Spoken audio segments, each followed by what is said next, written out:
इस अध्याय में अर्जुन अपने सम्मुख उत्पन्न स्थिति का सामना करने में स्पष्ट रूप से अपनी असमर्थता को दोहराता है और युद्ध करने के अपने कर्तव्य का पालन करने से मना कर देता है।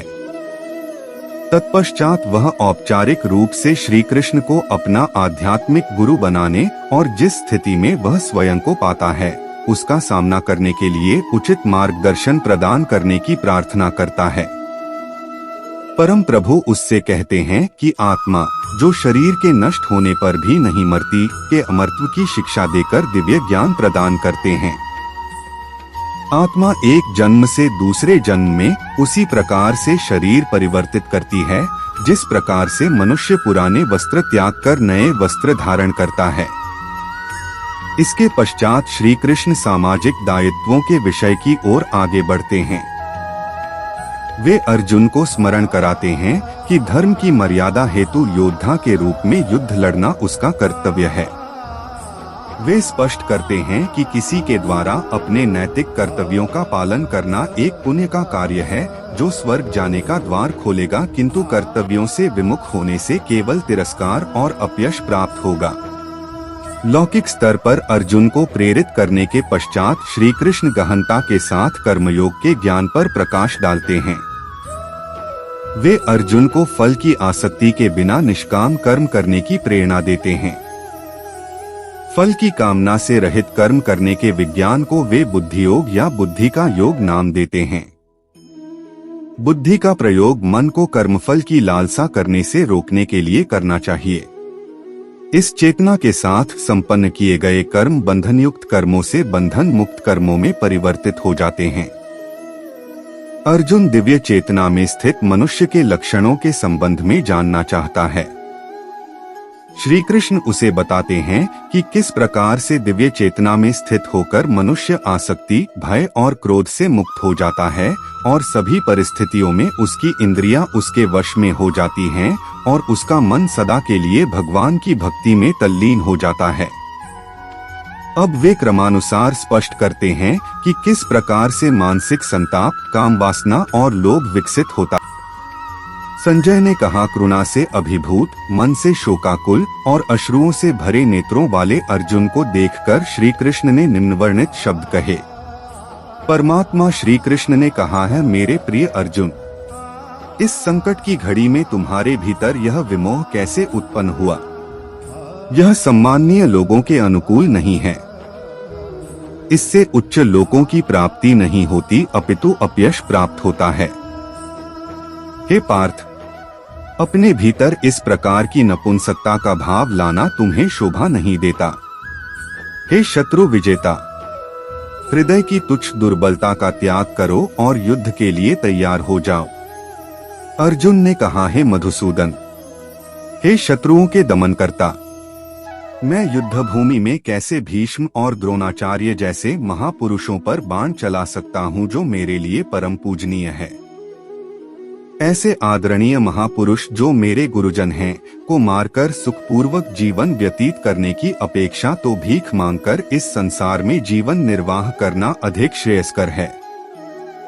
यदि हम उन्हें मारते हैं तो उसके परिणाम स्वरूप हम जिस संपत्ति और सुखों का भोग करेंगे वे रक्तरंजित होंगे।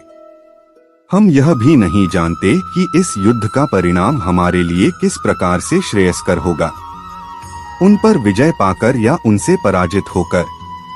यद्यपि उन्होंने धृतराष्ट्र का पक्ष लिया है और अब वे युद्ध भूमि में हमारे सम्मुख खड़े हैं, तथापि उनको मारकर हमारी जीवित रहने की कोई इच्छा नहीं होगी। मैं किंकर्तव्य विमूढ़ हो गया हूँ और गहन चिंता में डूबकर कायरता दिखा रहा हूँ। मैं आपका शिष्य हूँ और आपके शरणागत हूँ। कृपया मुझे निश्चय ही यह उपदेश दें कि मेरा हित किसमें है। मुझे ऐसा कोई उपाय नहीं सूझता जो मेरी इंद्रियों को सुखाने वाले इस शोक को दूर कर सके।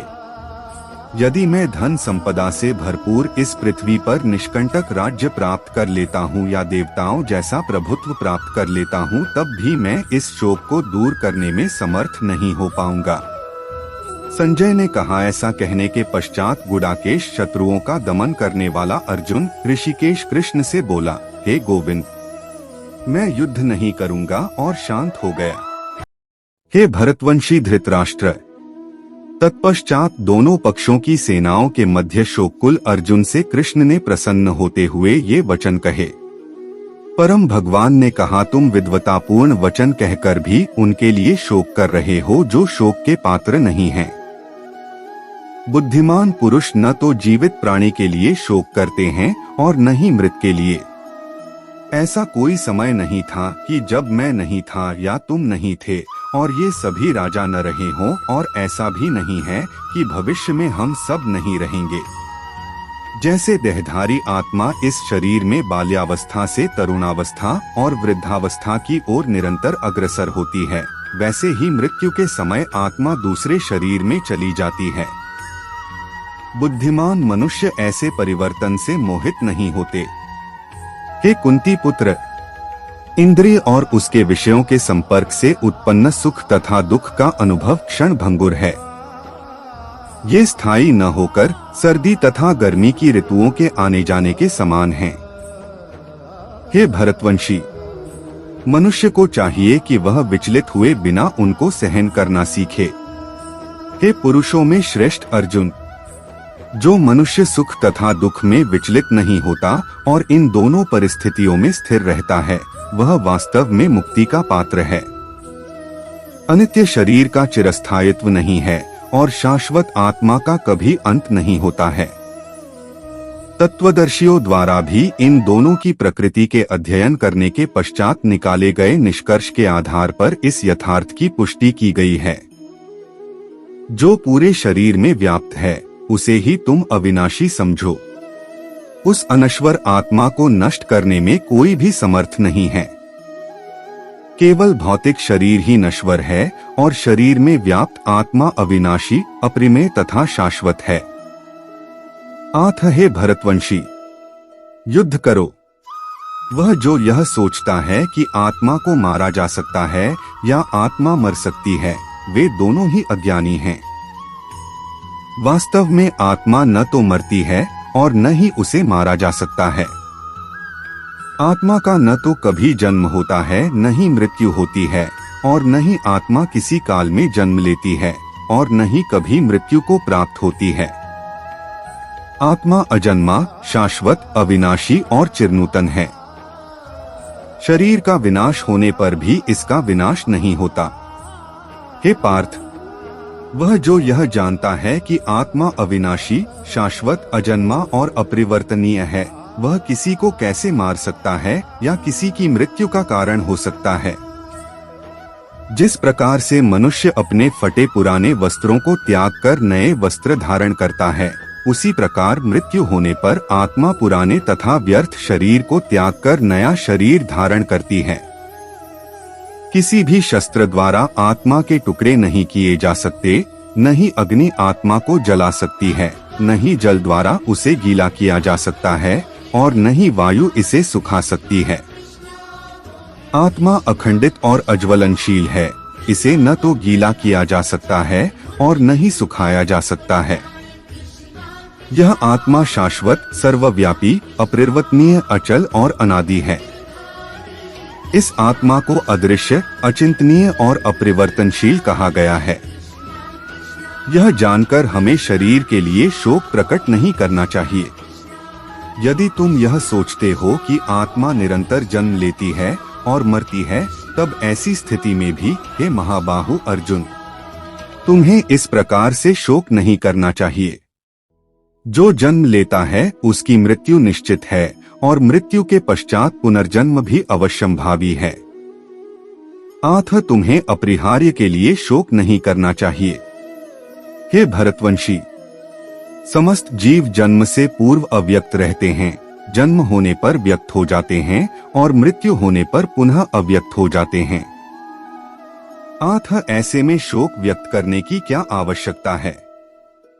कुछ लोग आत्मा को एक आश्चर्य के रूप में देखते हैं, कुछ लोग इसे आश्चर्य बताते हैं और कुछ इसे आश्चर्य के रूप में सुनते हैं, जबकि अन्य लोग इसके विषय में सुनकर भी कुछ समझ नहीं पाते।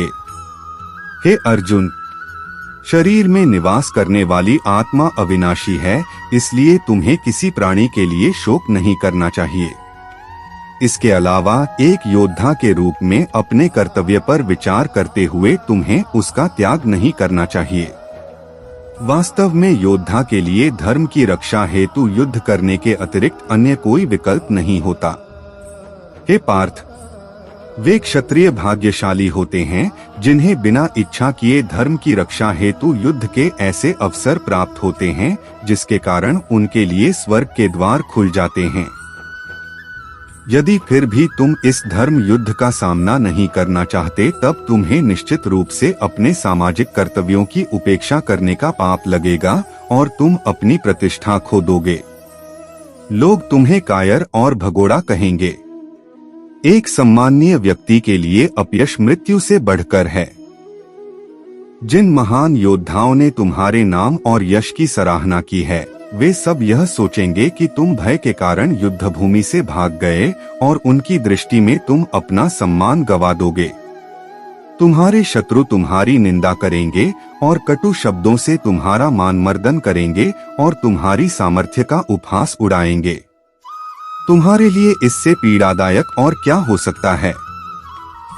हे कुंती पुत्र, यदि तुम युद्ध करते हो फिर या तो तुम मारे जाओगे और स्वर्ग लोक प्राप्त करोगे या विजयी होने पर पृथ्वी के साम्राज्य का सुख भोगोगे। इसलिए हे कुंती पुत्र, उठो और दृढ़ संकल्प के साथ युद्ध करो। कर्तव्यों पालन हेतु युद्ध करो। युद्ध से मिलने वाले सुख दुख लाभ हानि को समान समझो। यदि तुम इस प्रकार अपने दायित्वों का निर्वहन करोगे तब तुम्हें कोई पाप नहीं लगेगा।